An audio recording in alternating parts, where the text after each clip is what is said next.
So, I guess this is sort of a coffee talk that we're having.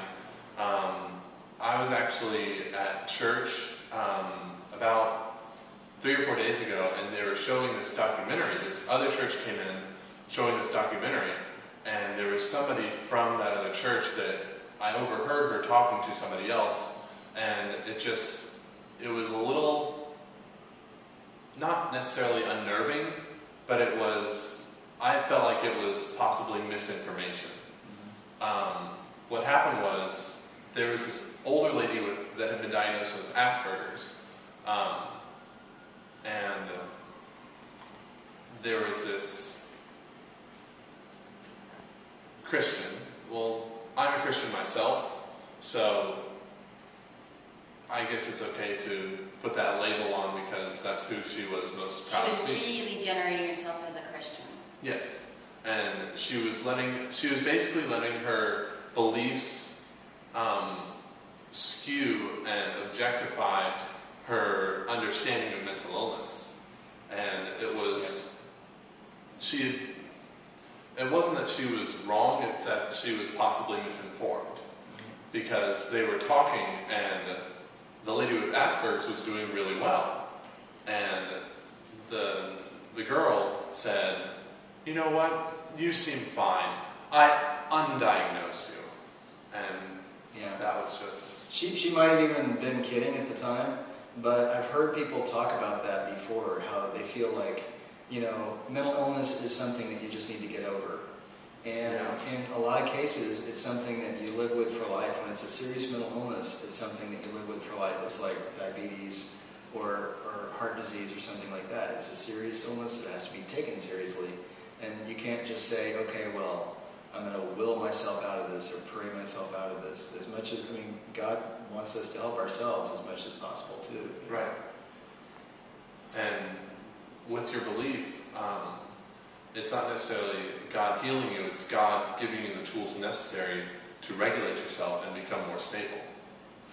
Yeah, I understand that. That sounds similar to an experience I had where I only got half diagnosed. And then they only gave me a partial diagnosis of bipolar, and really I happened to know in my personal life that I was actually hurt. And so if somebody told me I could go off my meds, it doesn't address the underlying issue of the brain damage. So I've benefited from medication for bipolar, but I would like one for the underlying stroke. I was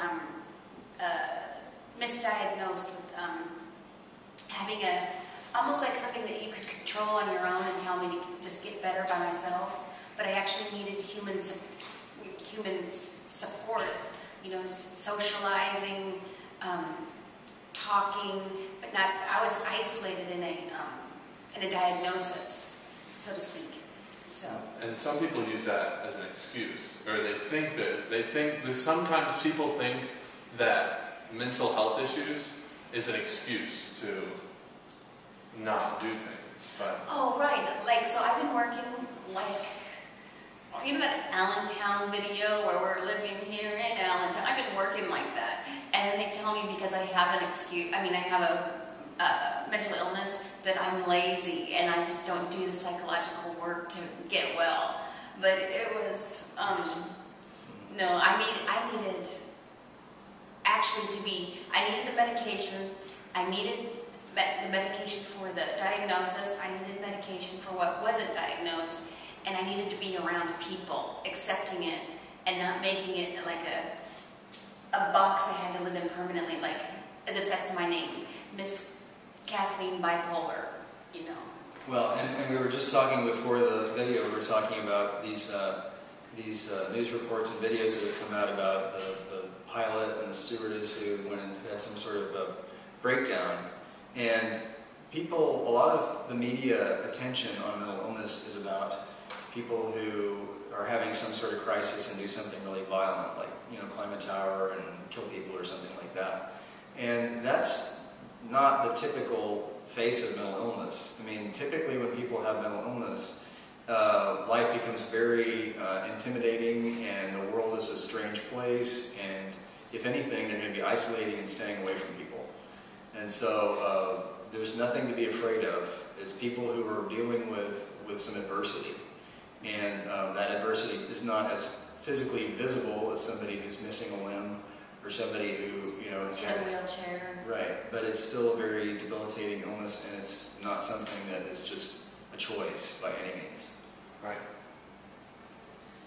Well, I think that wraps up what we were sort of talking about. So thank you for watching, and I guess look forward to our next videos. And bring 5,000 friends and tell us.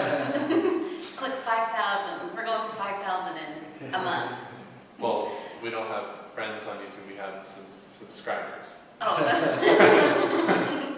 Okay. 5,000 subscribers in a month. Okay. It's good to have goals.